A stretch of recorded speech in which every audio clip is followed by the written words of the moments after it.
Welcome to Limited Time Only, the podcast for anyone who feels there aren't enough hours in their life. Limited Time Only is a mix of chat, comedy sketches and interviews with interesting people. We hope that we will make you smile, laugh and feel a bit brighter about the whole life, death and everything in between malarkey. Essentially, we're dissecting the human condition, just using a rubber chicken rather than a scalpel. I'm Esther. And I'm Susie. And this is Limited Time Only. This week is time for Getting On a Bit. We are going to have a think about getting older, getting on a bit, and the things that we're most afraid of or worried about in terms of getting older. Because there are probably quite a few things, but maybe they can be debunked. Maybe we don't need to worry about them. So let's get them off our chests. Our ample chest. Actually, mine's not ample at all. Mine, you can have some of mine. Mine is if you could huge. Just lend me a bit. A bit of bust. Redress the balance. I'm Kelly Brookian proportions. And I'm just a brook. A flat brook. Running along the ground. A beautiful, sparkling brook, yes. Completely flat. Anyway. And I'm the Malvern Hills. So I'm not worried about sagging, that's one thing. I mean, I have to sleep in a bra because I do worry about sagging, but actually I'm quite fortunate. They still stay where they should when I do have a bra off, and they haven't got any stretch marks. You don't need to lean backwards to stay upright. No, they're not that. They are quite heavy, but they are sizable. Yes, very sizable. So next week we'll do a weight test. Yes. Weighing Esther's breasts. Whee! I was actually called, some boys at school used to call me Breaster. Oh, goodness. I like it. I mean, kudos. Yeah. But, well, this has gone in a very different direction. It has. Breasts, yes. So we're going to take it in turns to go through the three things that we're most afraid of / worried about in terms of getting older. Okay, so I'll start. My first one is loss of mobility, hearing, sight, those things that I kind of take for granted now. And mainly because, well, I love playing netball, and that'll be quite tricky if I can't move. I like hearing myself speak. Do you have to speak louder if you lose your hearing? I'm not sure. I think you do, don't you? And also it gets very irritating for other people. Yes. And also it would affect my dates going out to discos with my toy boys if I can't dance or listen to the music. And also my sight, I'm worried about losing my sight as well. I mean, I'm quite short-sighted as it is, but frankly, if I lose my sight, I'm not going to be able to see Harry Styles when he's pouring my tea. Oh, that's a good point, and you would want to have a look at that. If I'm going to be going out with Harry when I'm 80 and he's my toy boy, then I need to be able to see him. Is that something that you hope happens, Harry Styles? I mean, he's a very attractive young man. I am aware that when I'm 80, he will also be older. So maybe I just need to... I mean, that's the sort of image I want, but it'll have to be someone who is probably not born yet. Yeah, and he's only about 13 years is younger. He? Yeah, so maybe you want... But yeah, he's like 29, something like that. The second thing I'm most afraid of is the thought that daytime telly will be my life, because it's just a terrifying thought. I don't watch much television as it is, but I've just got this idea that when I'm sort of, in the care home, that's all I'll be doing. Do you know, that kind of appeals to me, though. I love a bit of Phil and Holly. I kind of like the idea of, I can't move around a fat lot, so I'm just going to watch some. I mean, I'm not a Homes Under the Hammer girl, but I do like a bit of Phil and Holly, and I like to watch This Morning at Christmas, and I wrap presents because they usually have the nativity and things like that on, and I find You're it really just preparing comforting. for that day when you can't do anything else. And not living my life. Just living it vicariously. Not doing anything. When I'm ill, you see, I watch daytime telly. So to me, Homes Under the Hammers, absolutely love it when I've got horrible flu. So I equate daytime television with severe illness. Yes, yes. That's why I'm slightly nervous about it. If I'm catching Doctors at 2:15, I mean, I do know when it's on. I know that I'm not very well. Well, no, you see, if I was ill, I used to, both my parents worked and I'd go to my grandma's for the day. And she was the best nurse. And my grandpa would pop out the shops and always buy me 3 chocolate bars. And I would lie on the sofa and I would milk it for the entire week. Because we'd get to Thursday and my dad would say, there's no point in you going back to school tomorrow. So I loved being off ill and would really try hard to be off ill, and so I've got a real positive association because she was so brilliant at come on little chick, she'd say, and get me on the sofa, and so I don't mind that. And even my dad I've heard my dad say, oh, I'd like to be a bit ill on the sofa. Not really ill, just a bit ill on the sofa. The last time I was, well, I mean, apart from early motherhood, when you just sit on the sofa and feed a child, I remember watching the entire first series of Peaky Blinders in one day. Oh, wow. Because I didn't feel very well. So rather than having a good old nap, I watched that instead, which I enjoyed very much. I was quite sad when I didn't feel ill enough to repeat the binge watch the next day. Oh. Maybe you'll get a nice light cold soon and then you can sit and watch something again. I'll give that a go. And then the third thing is I'm quite afraid of having to take coach trips because I get very travel sick. So, I'm imagining going to Margate for the day. Yes. Visiting a few National Trust properties, which I will enjoy. I'm craving that. Oh, God, me too. I'd love a good National Trust property. Absolutely. But getting there is worrying me. So, I don't know. I mean, if I can't see, I'm not going to be able to drive myself. But that's why you've had children, isn't it? So that they'll just look after you and take you everywhere. It's their payback for not letting you sleep for years. Yes, that is true. So maybe I shouldn't worry so much about the coach trips. No, just, guilt them into it, Yeah. or threaten to take away their inheritance. Yeah, well, it's not really something they should be worried about because I don't think there's going to be any... Because the other thing, I really don't like those little tubs of travel sweets. I can't think of anything worse other than a cough sweet. Would you be able to instead perhaps have a Percy Pig or something else? Do they work? A Werther's? Is that proven? Is that an appropriate? Is it just sucking? Oh, Do you have to suck yeah, that's something? true. Well, a Werther's would be good. I love a Werther's. I like a Werther's. Or a lemon sherbet. But I could inhale it and die. Well, that's true. Yes, that's true. Lodge in my throat. I think I'll avoid sweets. Okay. And coaches and daytime telly. I'm loving that you're worried about, you're 42 and you're worried about coach trips when you're old and the sweets you'll have to eat. I mean, I think they're valid. Yeah. I think it's valid. I mean, it's interesting that some of the things that terrify you, I'm quite excited about. I love a travel sweet. I'm loving that I'm going to have to sit down and watch This Morning all day. I mean, it probably won't be Holly and Phil by the time I'm an old lady. But mind you, we'll probably... I mean, will we get old? I don't know. Life's changing, isn't it? They're starting to say that in a few years they'll have the age reversal. I read a book called Ageless, and it was... Well, no, I haven't read the book. I heard the man talking about it. Look at me. My subconscious putting me ahead of myself, trying to make me sound grand. I've read the entire works of Shakespeare. Oh, no, hang on. I read the blurb.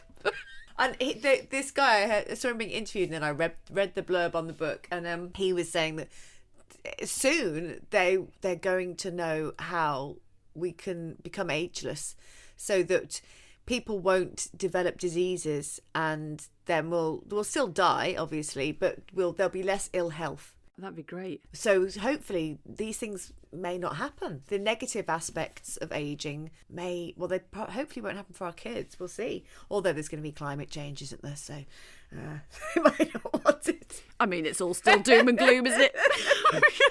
I won't be able to play netball, go to the disco, and I'm just going to die anyway. So what's it matter? My 3 things are, the first one is exactly the same as yours. Loss of movement, brain power.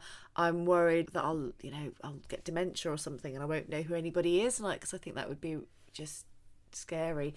But yeah, just not being able to move in the same way or do things, that concerns me, and perhaps losing my hearing or sight or something like that. That I find, the things that I wouldn't be able to do anymore. People talking at you like you're an idiot.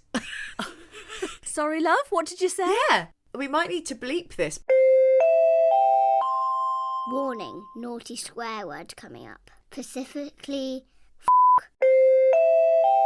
But I saw Judi Dench in the interview that she did with Maggie Smith and all the dames that was on the BBC, which was brilliant. And she, who is such a glorious, formidable, strong woman, she got, I think it was stung by a hornet. And when the paramedic came in, she said he looked about 17 and he was just really patronising to her. And he said, "Have we got a carer?" And she said, "You fuck off." Which I love because, you know, just that kind of being spoken down to, and that, you know, assumption that because you're wrinkly and older that you can't take care of yourself and you need a carer. I mean, well done, Judi Dench. I hope I'm like that. It's just the use of the word "we," isn't it, as well? Yes. Have we got... What? Excuse me, I'm an individual. I'm a person. Yes. In my own right. Can you acknowledge me as such?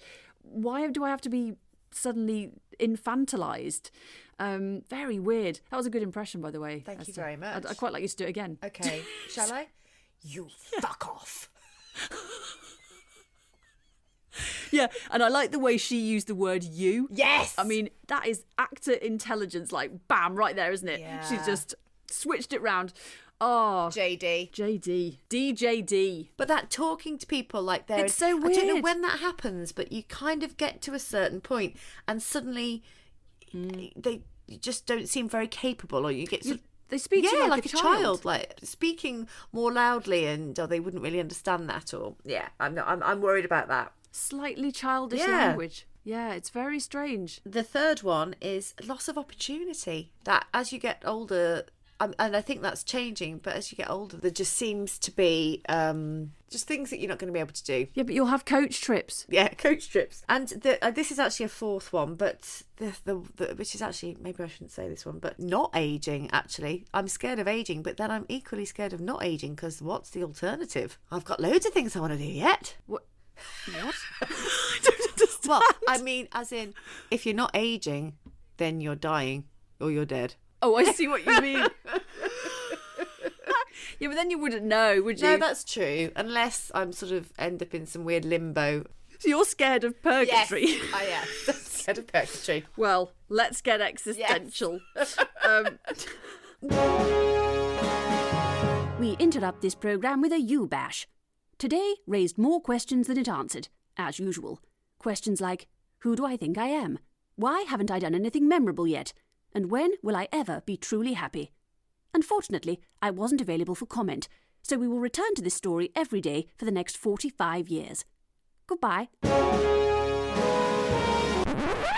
What are your things that you're looking forward to? The things I'm most looking forward to, well, after a year of COVID, I am very much looking forward to my kids growing up and leaving home. I mean, I've got the champagne on ice. It's going to be another... at least 16, 17 years, but I've written it in the diary. It's going to happen. You're going to kick your youngest out of the door on his 18th birthday. It's time for you to go and, bugger off. Leave me alone. Let me I go love to them the dearly. toilet in peace. Yes. I was meant to have an hour to myself 2 days ago. And I went upstairs. The husband was there ready to play with the kids. And I had 12 minutes. Oh, wow. 12-minute record. A record. Luxury. So, I'm looking forward to sort of 12 years plus Yes. Of that. I'm also looking forward to senior citizens discount. Oh, my goodness. I am going to rinse that. I am going to every single play. I am going to get... Oh, you can get great deals. Food, clothes, everything I can get a discount on. It's happening. I've suddenly got a vision of you on a mobility scooter with cash in your hands, sort of pushing it up, like people do. You're in a strip club, just pushing money up so it's flying out your hand. Bring it on. There is a fantastic woman who lives just around the corner from us, and she's got a mobility scooter, which is... It's not just any old mobility scooter. It is a fully covered car. And she sits in it, and it's white with a Go Faster stripe, and it's got her name on the side, which is actually Sue. Oh my God. And she has a fag in her mouth, Just honestly, you could not make it up. She has a fag sticking out of her mouth, and she drives it on the road, which is really dangerous. Oh my God. Being overtaken by, articulated lorries, double-decker buses. And she just has this fag sticking out of her mouth, and she just goes... And it's the funniest thing I've ever seen on a road. It's absolutely brilliant. We love it. It's a joy. She sounds like my ideal person. She sounds incredible. If you're waiting to cross the road, and Sue is one of the cars that's going across the road at a very slow pace. I mean, the speed of mobility scooters, with a fag hanging out of her mouth, with a look of determination on her face. I don't care if you think I'm slow. I'm just going to keep on going. I'm going to keep on trucking. She's amazing. She sounds like a badass. She sounds incredible. I'm picturing her dressed like Buddywinkle, that internet sensation whose tagline is "Stealing your men since 1923." Oh my God. Yes, Baddie. Love her. Yes, Buddywinkle. I don't know what Sue wears because I can't see, because she's hidden from the neck down by her by her mobility vehicle. But I'm imagining that now. She's definitely got sequined pants. It's amazing. And the third thing I'm most looking forward to is free travel. Boom! Oh my goodness. Yep, get me on that bus. I'm going to go everywhere. But not a coach. Not a coach. Oh no. Buses, fine. Coaches, don't know why. Is it sort of claustrophobia or like a... Maybe, or suspension, I don't know. I don't know what it is. I mean, yeah, buses tend to have more free air travelling around, don't they? And coaches can be a bit, stuffy. And also, on a bus, you can get off whenever you want. Yeah. Whereas on a coach, you're kind of, if you're on for 2 hours, you're on for 2 hours. Trapped next to the toilet. Yeah. But I am excited about those things, and you said you were worried about lack of opportunities. I think there's a lot of opportunities there for enjoying yourself. It seems to me the thing that you're most excited about getting older is discounts. Oh yeah, I'm all about the discount. And your kids going. When a young person's rail card, still grieving that I haven't got one of those. Yes. Student discount. I went back to study at the age of 29 for a year, and I had a student discount card then, and a young person's rail card again, or a student rail card or something. Oh, so good. They're brilliant, aren't they? I do miss mine actually, and you'd always get such a big discount whenever you went anywhere. It was wonderful. I hadn't thought about that as regards to ageing, but I'm excited. Good. I'm excited. I fired you up. Free television licence. Yes.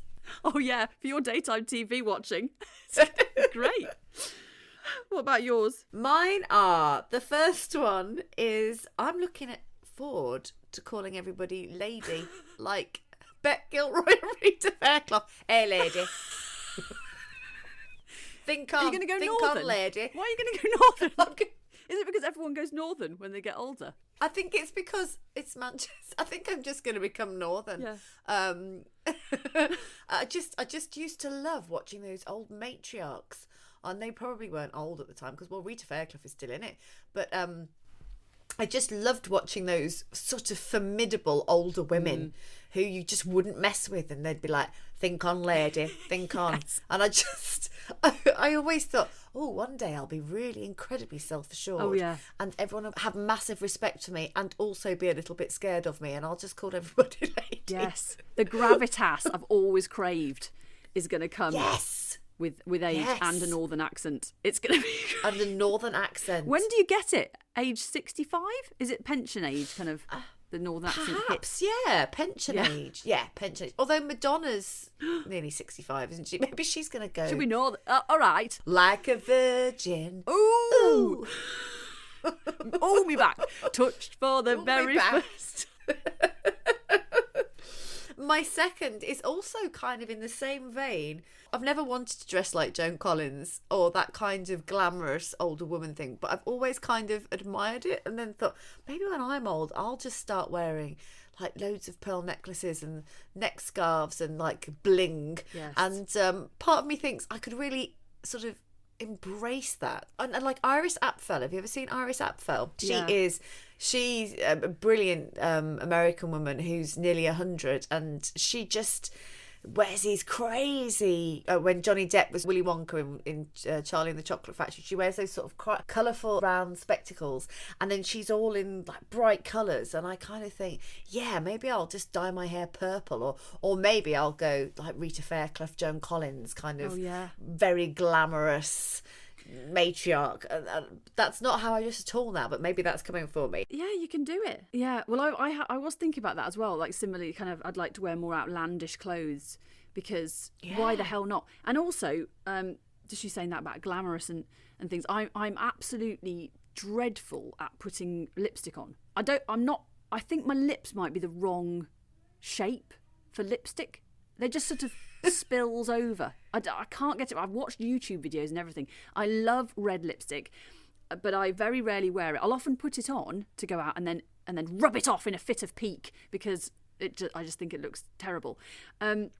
So I think I'll just wear really bright coloured lipstick and not care that I look a bit like, I don't know, I've put it on while travelling on a coach and it's sort of gone up my face. I just won't care. And I'll just do it anyway. Well, I've seen you in red lipstick and you look lovely. I think I get it right once every 2 years. Is it a lip liner you need? Are you having leakage?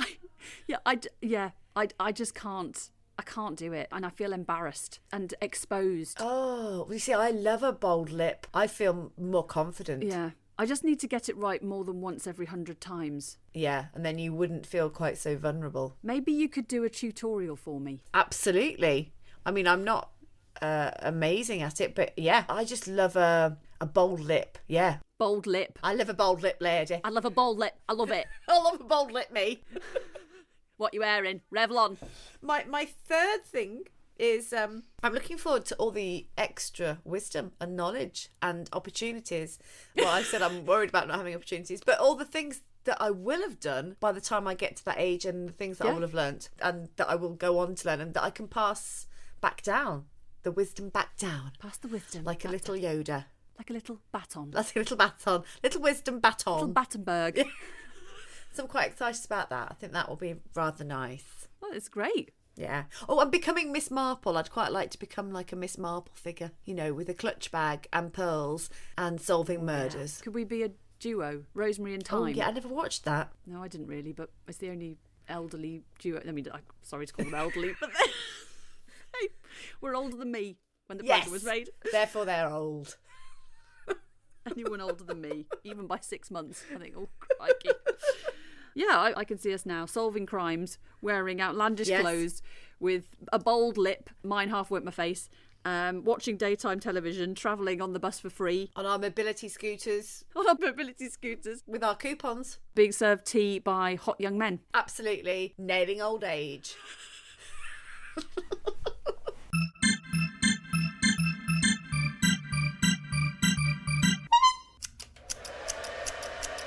What are we doing today then? A makeover with a cut and colour, please. Right. Well, here at Sue Salon, we design our client's style based on profiling. Profiling? How old are you? Let me guess. 46? No, hang on. 46 and 3 weeks. I'm 42 and a half. Oh, kids then, is it? 2. Only 2. So your profile is 40 to 49 bracket, heavy parenting. Ah, nuanced. We don't speak French in Sue Salon. Makeup-wise, we want to draw focus... To my eyes? No, away from your face. Oh, to my hair. Yes, more body in a vibrant colour. No, it's already hurting my eyes. We need to go drab, limp and lank. Why? Basically, you're only visible at the moment to other knackered parents and the extremely elderly, and we don't want to frighten them, do we? You're completely invisible to people under 30, and those in the 30 to 39 bracket see you as a warning. There, but for the grace of God go I. Do you know what I mean? Well, I'm... Really very tired looking, I know. People in the 50 to 59 bracket don't want to look at you. Their kids are older now and they don't want reminding of being that tired. And everyone over 60 is completely invisible to everyone anyway, so what they think doesn't count. But I don't want to be invisible. Inevitable, I'm afraid. It's a circle of life. Hakuna Matata. This is not what I wanted at all. How much is it going to cost? Oh, she's disappeared. How much, Sue? Good grief, you gave me a start. It's £300. Oh, she's gone again. Denise, I'm going for my break, all right? I'm still here. I think I might just lie down for a bit. Esther, we're now going to play an inaugural round of How Old? I'm very excited. How old? They're old. And this game has come out of the fact that whenever I listen to the radio, and it usually something like Smooth FM or even XFM, because they play quite a lot of 90s stuff, I, as well as enjoying the nostalgic twang of the music in the pit of my stomach, I always think, how old? How old are they? Are they old enough to be my granddad? What I'm going to do is give you a name of a celebrity, and you have to guess their age. Okay. I mean, it's not an extensive list. It won't take very long. Okay. I think I'm going to be quite good at this because I have a weird thing that if you tell me your birthday once, I log it in a kind of Rain Man fashion, and then I tend to remember this stuff. I can probably even tell you some of their birthdays if I've read it. Yeah. I mean, it's quite a skill. Well, yeah. I mean, it doesn't get me very far other than remembering people's birthdays. But I think it does get you quite far because, I know for me personally, when I forget one of our mutual friends' birthdays, I just text you. Actually, and I that's know, true. Yeah. Including my children's birthdays. Esther, when is my son's birthday again? Well, yeah. You probably know. I do. Both on the 2nd, like I'm on the 2nd. Yes. Yeah. She's very clever. She's very good. Okay. Okay, right. Here we go. How old? Adam Ant. Stand and deliver money are your life. So, Adam Ant was my first crush when I was about 3. I bought that out single. So, would he have been in his 20s? So maybe 60? He's a little bit older. 65. Very close. 66. Yes. Yes. Yes. My first crush. I'm adding him in. Okay. The first person I ever Slot had him a in. poster of in my room, and I have to say I did snog it quite a lot. By snogging, I mean... With tongues? No. I mean, I was probably about 10, wasn't I? Pushing my lips against it and moving my head around from side to side. It's almost cleaning it, really, rather than snogging. So his name is Morton Harkett from the band Aha. Take on me, take on me. How old? So, probably similar? 65. He's slightly younger, but you're in the right 60. ballpark. 61. He's 61. 61. But he's still fit. It's still weird that they're that age, isn't it? Well, my gran, when she hit her 40s, cut her hair short, had a perm, and started wearing her mother's dresses. So she was old, young, but everybody was like that. It was sort of once you hit 40, and people became older, younger, didn't they? Then, if you look back at photographs, everybody seems older, younger. Okay, next. Paul McCartney. Oh, I know this. He is the same. Oh my God, I even know his birthday. I actually know Paul McCartney's birthday because it's the same day as my friend Haley's, and it's the 18th of June, and he is 78, 79 this year. You are freaky. Correct. That's so weird. I bet you'll know this as well. Judi Dench. Okay. Oh, I love a bit of Judy. She is pushing 90, isn't she? She was born in 1930. Esther. So what year are we in? So she is 87 this year. Yes. Oh, gosh. Rubbish in exams, but give me your birthday and I'll know. How about Damon Albarn? Another one of my crushes. Oh, I've touched his naked chest. Did you? Mm-hmm. In a moment of passion, or If only. In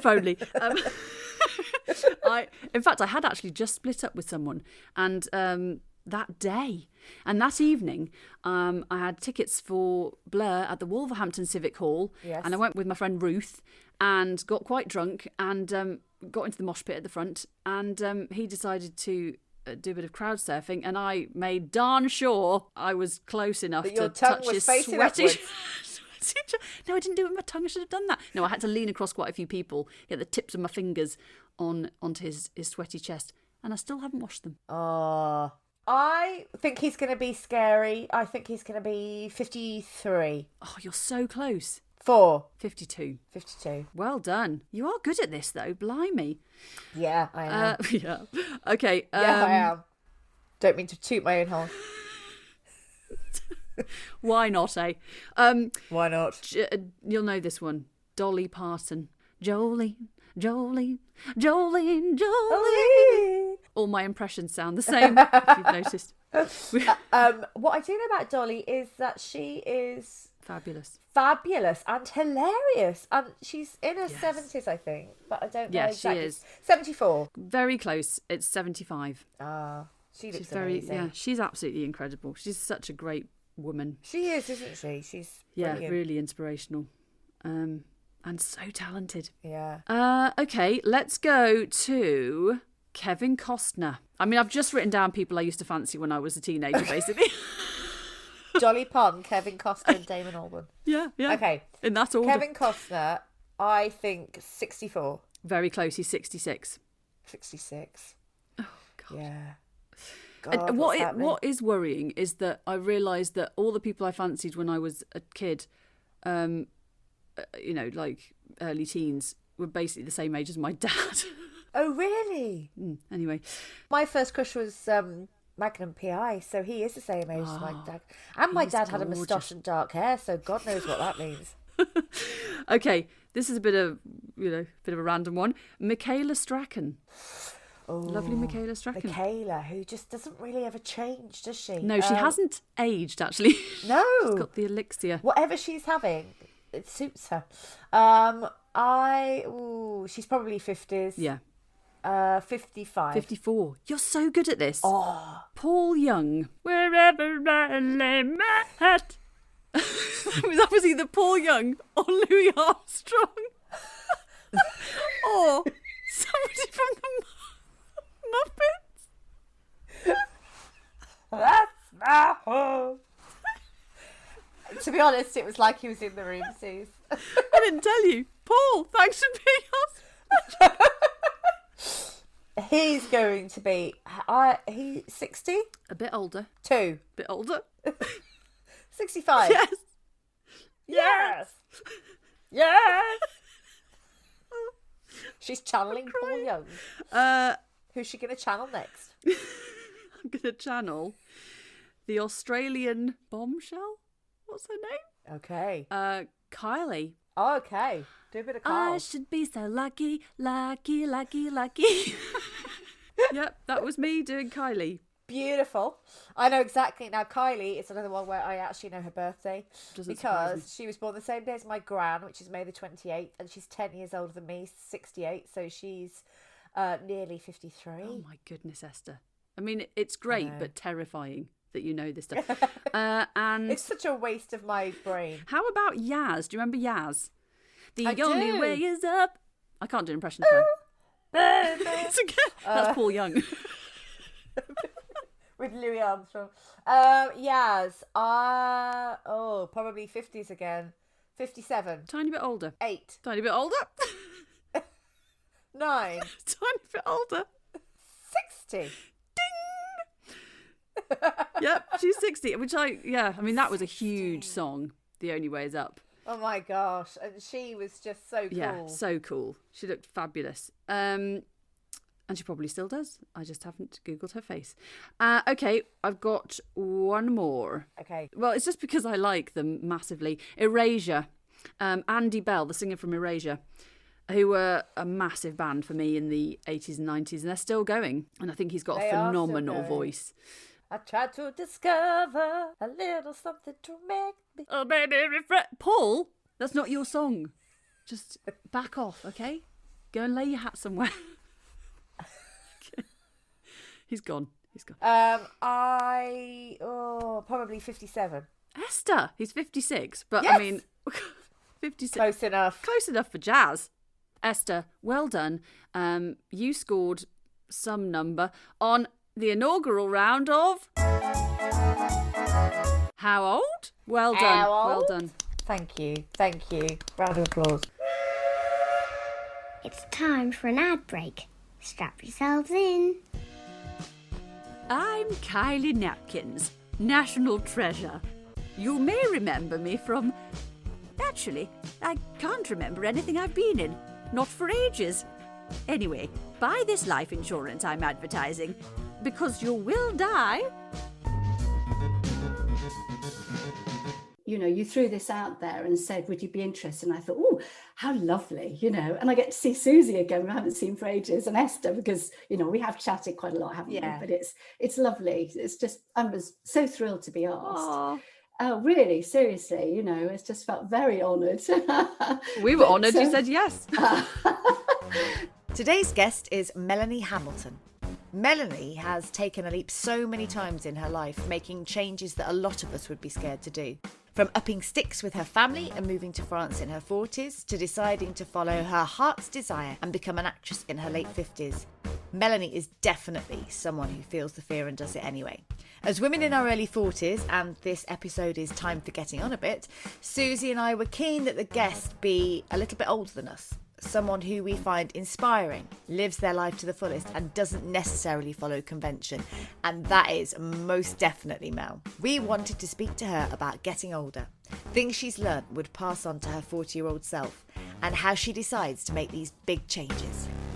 At certain stages of your life, I think we get to crossroads, don't we? And I think I certainly got to a crossroads in my 40s.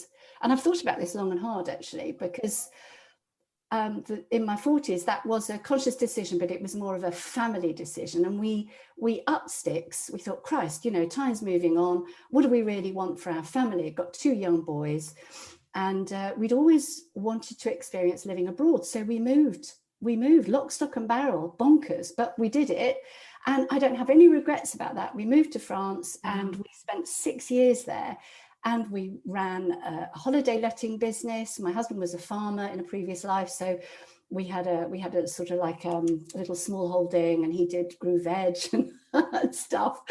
And right back there now. But it was brilliant. It was brilliant, and we got accepted. It took us a time to get accepted, but we got accepted by the local people, and to have that experience, to sort of get under the skin of a country, not just visiting it and going to visit all the highlights, but actually learning a bit about the country and the people and how they tick and a different culture. And what an amazing experience. And the boys, they came back bilingual. It was just fantastic. It wasn't financially very profitable, but it was. I don't regret it, and it would have been something that I would have questioned later on, thinking, what if we'd done that? I wonder what would have happened had we actually sort of taken bull by the horns and gone for it. And we did. And I don't have any regrets about it at all. And in fact, my eldest son, Simon, he's always said they were the happiest years of my childhood. He said, I remember them so fondly. So that was a biggie. That was a real biggie to do that. Was it something, because you said it was in your 40s? Was in my 40s. It was, and I think it was both for me and my husband. We just both felt we were on a treadmill, really, I think. And I think we had to it was just lovely to be able to just think, well, we can do this. What's stopping us? What's actually stopping us? You know, and that's the thing, I think. If you have something that you desperately want to do, the only thing really that's stopping you is you. You can do these things. You know, you've got to, you know, if you have a passion, the passion creates an energy, and that energy it pushes you forward. And okay, does it matter if you fail as well? That's the other thing. Does it really matter? It doesn't. Because you can always change tack, and you'll always learn from it. There'll always be something from that experience that you can take and you know, use doing something else. It's never ever wasted. In fact, you learn far more from failing, don't you, than you do from succeeding. Absolutely. And I think it's quite interesting because Susie and I are in our early 40s now, and I think lucky you. Thank you for saying that, because there is that feeling of like everything you start having to tick different boxes, and there's a real thing in society about. I remember talking to somebody on the playground once, and her saying, "Oh, my friend was 39 and she was on Tinder, and was getting loads of hits or swipes, and she hit 40 and they just sort of stopped." And there's this real feeling that you know, that society tells you once you're over 40 people aren't interested in you. I think that's changing a lot at the moment. I think that's brilliant, but I think also there's an association with people doing what are deemed by society crazy things once they're over 40, and it's a midlife crisis. But I don't think it is. I think it's an awakening. No. I think it's a review, and you go, it is. what do And I don't want? exactly. And don't you think that getting older, I think it can galvanize you into action? Yeah. I think that's what it does. And that's a fantastic thing. Yeah. I really do, yes, that's the reality of the situation. We are here for a limited time only, Yes. we have a limited time on this earth, and we have to make the most of it, Yeah. And I think that's the thing. I think it's being true to you, listening to that inner voice. What is it that makes me tick? And as women, I think we are so used to having to look after, nurture, and then when your children have got to a certain age, then it's potentially, sadly, parents. We're having to then do the caring role with parents, and we lose sight of actually where our goals are and what we would like to achieve. And I think what pushed me into leaving my job, which I ended up coming back to the UK just very quickly. We came back to the UK. My marriage folded, sadly, but we came back, and I had to get a job. So I did a crash course in secretarial. I had to put food on the table. I was a single mum, got 2 boys, and I just did various jobs in British Heart Foundation, local council, estate agency, and then ended up in the NHS, where I worked quite happily in an administrative role for about 10 years, which was fine, and managed to get a bit of money behind me, and then got to that point where I just thought, sitting at my desk, and I suddenly thought, is this it? Yeah.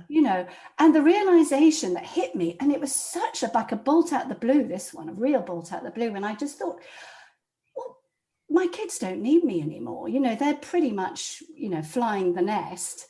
I don't need to be here. That's it. I do not need to be here doing this job. I love the people I work with, but the job, it was monotonous. I could do it with my eyes closed, and I wanted a challenge. I wanted something new. And that inner voice that has been with me since my childhood, because this has been a passion, a real passion within me. And it wasn't for any reason that I thought that I could be the next Olivia Colman or anything like that. I wasn't duping myself into thinking that I could be a successful actress. I just wanted to do it, to give myself that chance, to enjoy it, to fulfill my need, and to prove something to myself that I could do it and I could have fun, and also to be within that lovely creative environment with those wonderful creative minds like you two. I mean, if I hadn't done this, I wouldn't have met either of you. I mean, it's just been amazing. And so I left my job. I sat at my desk and I wrote my resignation letter. Yeah. What are you doing, Melanie? Nothing. Yes, exactly.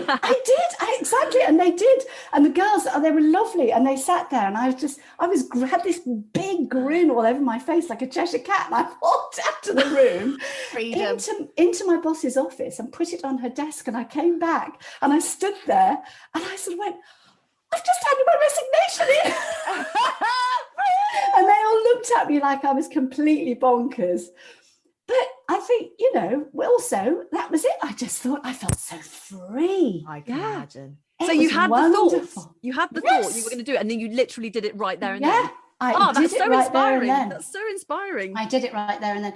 Went back and talked to my boys, and I said, "Look, your mum's having a bit of a moment," but they knew, they'd always known how much I missed it and how much I'd regretted not having done it. And they said, "Mum, go for it." Do you mind me? Oh, sorry. I was to say, do you mind me asking how old you were when you made that, when that bolt hit you at the table in the NHS secretary's office? That's exactly the question I was just about to ask. Oh, that's why we're hosting a podcast, Esther. I was the ripe age of 57. Not long ago then. No, it was only 3 years ago. And the interesting thing was also, there's not only have I met lots of really interesting people through pursuing this, but I also met my partner. So we've been together 4 years now. So I met him through a local theatre, Lace Market Theatre in Nottingham, and the Actors Workshop, because he did some tutoring there. So you didn't have that bolt till you were 57, but you said that the acting was a passion and that inner voice was there from when you were a child. Did you want to do it before? Or? Oh my God, I'd always wanted to do it since I was the age of 8, when I first went on a stage at school, and it was like coming home. And I know that's probably sounds a bit dramatic, but it's exactly how we describe it. Yeah, really. Yeah. Just standing on that stage, and I thought, this is where I live. This is my home. This is it. And I've never lost that feeling. Every time I get on a stage, it's an indescribable feeling. It really is. It's making me feel quite emotional, actually. It's I'm crying. Yeah, because we haven't been able to do that for so long. Yes, and I think that's been simmering away inside me for years, and it's just reality. And I didn't have enough belief in myself when I was, it's the biggest regret. So if there are any youngsters out there that have this ability, you have to have ability, you have to be able to do it, and to have a recognition really that you've got something. You've got to go for it. You've got to go for it. I think it's important to recognize it. And I wish I had. And I didn't want that to be a regret for the whole of my life. Yeah. Once you get past a certain point, like you get married, you have children, you've got to start earning money. You've got two mouths. Well, I had two, but more maybe. You've got to feed. You've got mouths to feed. You've got heating, bills to pay. Mortgages, whatever. You then have to put all that aside and be realistic. And so that my reality has lasted really up until my 50s, to be honest. I think now I'm at a point of my life where I'm very fortunate, because I do have a bit of money behind me. I worked bloody hard and I saved it, but I've got it, behind me. So I can indulge myself a bit more. I suppose that's it. As you get older, I am looking back at a lot of the things that I haven't done, and I'm able to say, well, I can do it now. I can go for it. And I have that freedom, I suppose. It's freed me up a bit, having a little bit of some sort of financial support. It's not that I haven't got a lot, don't get me wrong, but I've got, and money's never been a motivator for me. You see, that's never been my modus operandi. It's always been, it's always been this, I suppose. It's just following, what floats my boat, really. I think if I was to talk to myself in my 40s now, looking down at myself, I would say nothing needs to be forever. If there's something you really want to do, make the opportunity present itself to you.